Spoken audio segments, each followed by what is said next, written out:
Oke, mari kita bahas khususnya topik anak yang aku ambil di dalam Lukas pasal 18 ayat 15 sampai 17. Jadi ini menarik sekali, aku pengen banget share ke teman-teman sekalian bahwa isu tentang kekerasan anak ini setiap tahunnya terus meningkat, dan tentunya ini menjadi sebuah perhatian penting baik kita orang tua dan juga gereja tentunya.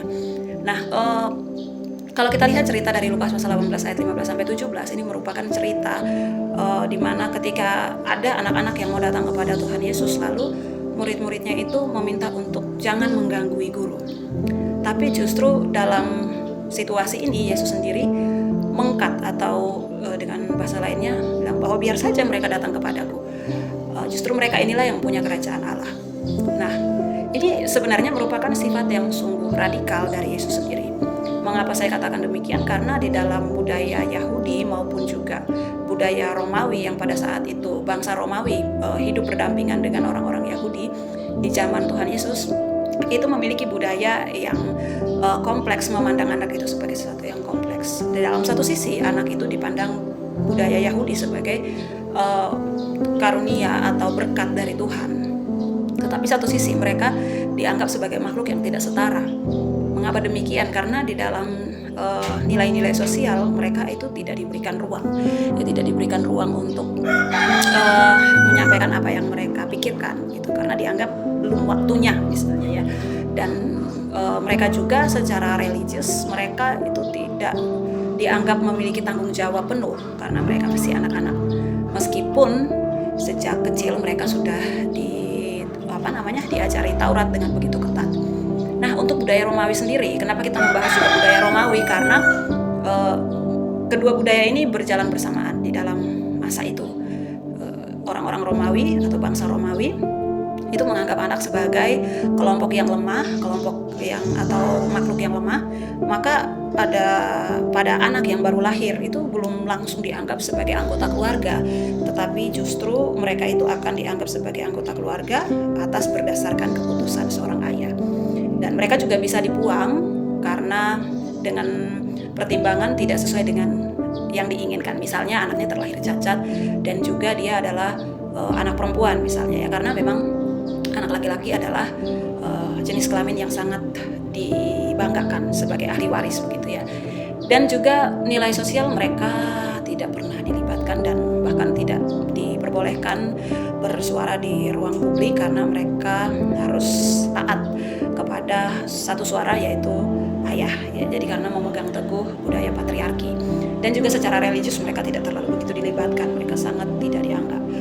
Tetapi menarik sekali bahwa Yesus di dalam cerita ini dia tampil dengan beraninya dan memberikan sebuah pandangan yang sangat radikal dan berbeda, dengan menganggap bahwa anak-anak itu adalah orang-orang yang perlu dilindungi, atau mereka adalah makhluk yang perlu disambut, dilindungi.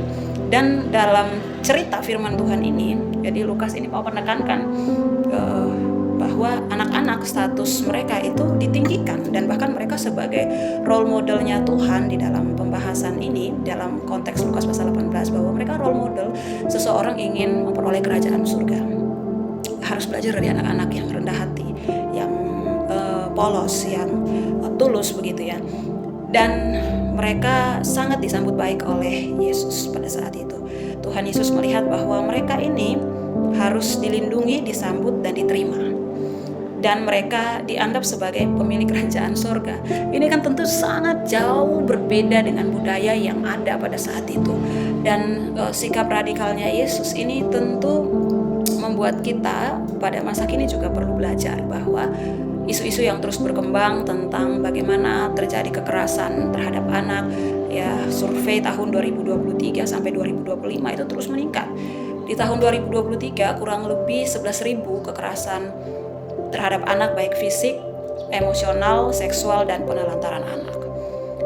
Di tahun 2024 itu bukannya menurun, malah semakin meningkat, 12.300 kasus yang terjadi. Dan di tahun 2025 ya, jadi saya pikir data yang saya baca ini tahun 2025 itu hanya kurang lebih 6.700 kasus ya, puji Tuhan ya, lega begitu. Tapi ternyata ini merupakan semester pertama, jadi data yang terhitung dari Januari sampai Juni ya. Jadi data kurang lebih 6.700 kasus itu baru setengah tahun perjalanan ini.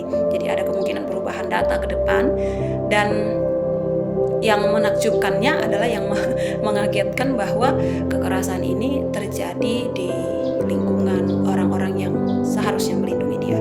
Itu dimulai dari orang tua kandung, pelaku-pelakunya, serta mencatat orang tua kandung, lalu keluarga terdekat, dan mayoritas yang mengalami ini adalah anak usia 6 sampai 12 tahun. Nah, maka tidak heran ya, maka ada begitu banyak anak-anak yang mengalami kekerasan. Mereka mencoba untuk mencari perhatian, dan tidak sedikit di sekolah-sekolah yang terus setiap data per tahunnya, dan juga di TikTok ini FYP yang seliburan bagaimana kabar tentang anak di sekolah membuli dan anak menjadi pelaku bully, dan juga ada yang menjadi korban, dan tidak sedikit kabar tentang anak yang mengakhiri hidup. Ya tentu ini menjadi perhatian yang serius baik untuk orang tua maupun juga gereja dalam hal ini, bahwa orang tua harus berjuang untuk terus memberikan waktu yang berkualitas kepada anak, ya terlepas dari orang tua yang sibuk bekerja untuk menafkahi anak, tetapi berjuanglah untuk menanyakan kepada anak bagaimana hadiah hari ini.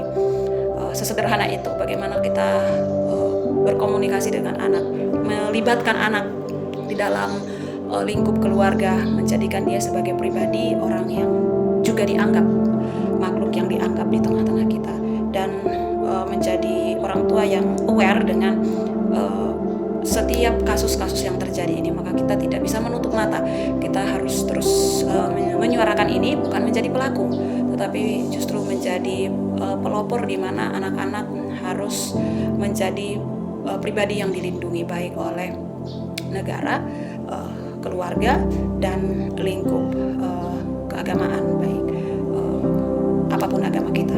Nah, lalu yang kedua adalah orang tua terus belajar. Ya, menjadi orang tua itu sangat tidak mudah. Saya pun demikian, terus belajar bahwa ternyata menjadi orang tua itu harus terus mengupgrade diri, belajar bagaimana mengasuh anak dengan baik tentunya. Dan gereja pun juga ya ini menjadi sebuah perhatian yang lebih serius lagi, bagaimana gereja aware dengan anak, gereja yang ramah anak. Gereja yang ramah anak itu tidak hanya sekadar say hello kepada anak, tapi bagaimana menerima anak dan melihat hak-hak anak yang terpenuhi dalam kehidupannya. Dan gereja harus menjadi garda terdepan ketika melihat terjadi kekerasan kepada anak. Tuhan memberkati kita, terus kita menjadi pribadi-pribadi yang menyuarakan hati anak. Tuhan Yesus memberkati kita.